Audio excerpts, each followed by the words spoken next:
Hi guys. So some of you who have been watching my previous webcasts have been nice enough to write to say hi and also to suggest great topic ideas for tutorials designed specifically with the video producer and freelance journalist in mind.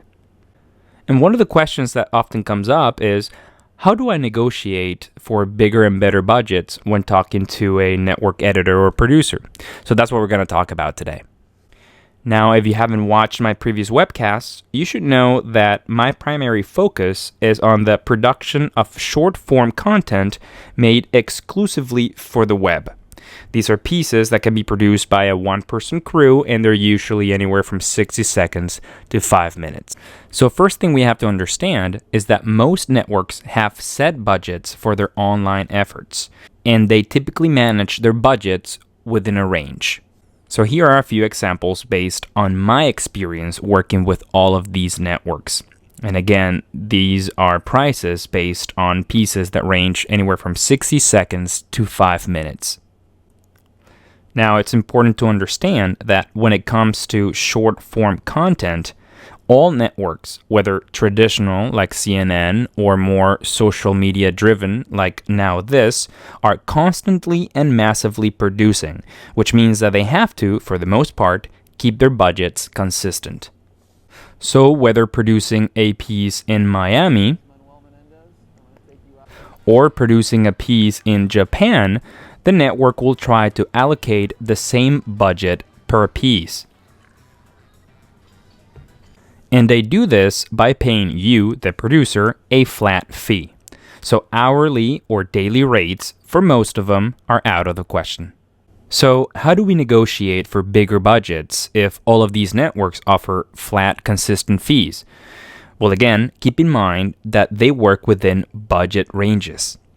How low or high you go within that range depends on the value that you give yourself when talking to a network story editor or producer. Also, most networks, if persuaded, will pay for extra expenses such as travel, gas, and meals. So let's talk about the assets and variables that you, as a freelance producer and journalist, can use to your advantage when making a case for a bigger budget. When it comes to experience, the more and bigger networks you've worked with, the more credibility you'll have in the eyes of the network editor or producer. And I recommend you bring this up when you're pitching the story to the editor.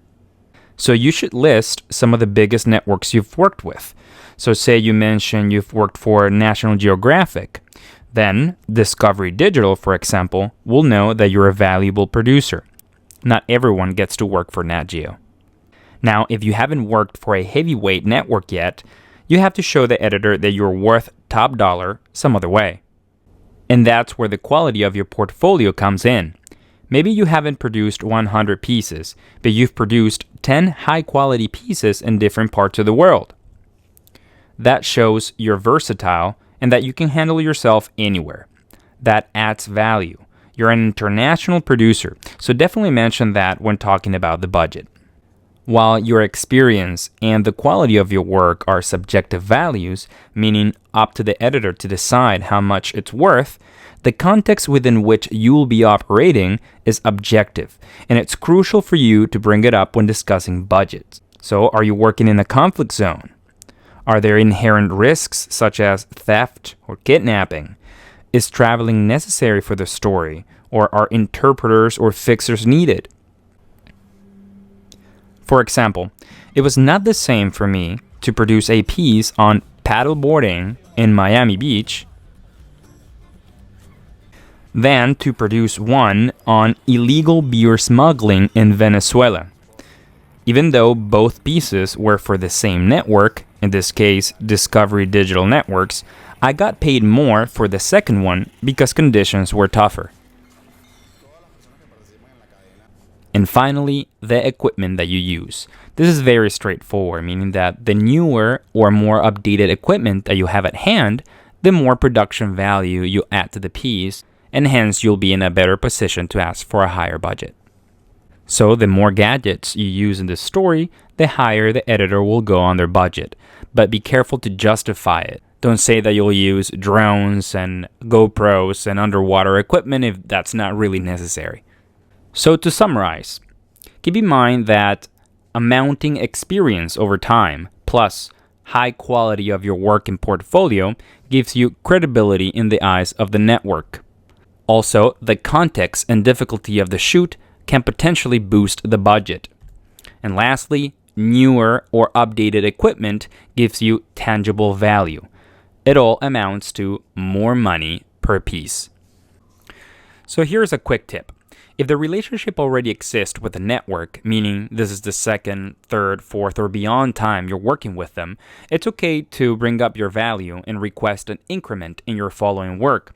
So you can say something along the lines of, hey, I'm glad you've been enjoying the pieces that I've been making and that my work has been performing well online. I understand you have a budget range to adhere to. Would you be okay with upping the budget to, and then mention the max amount that they have in their range, on my next piece? The worst thing that can happen is that they tell you that they don't have the money yet, but it's good to know that they acknowledge your value. Alright guys, thank you for watching. I hope you found this helpful. Remember, you can always go to my webcast section on my site, drop me a line just with new ideas for new tutorials if you wish, and subscribe if you want to get new free tutorials once a week. Alright, go find some stories and we'll see you next time.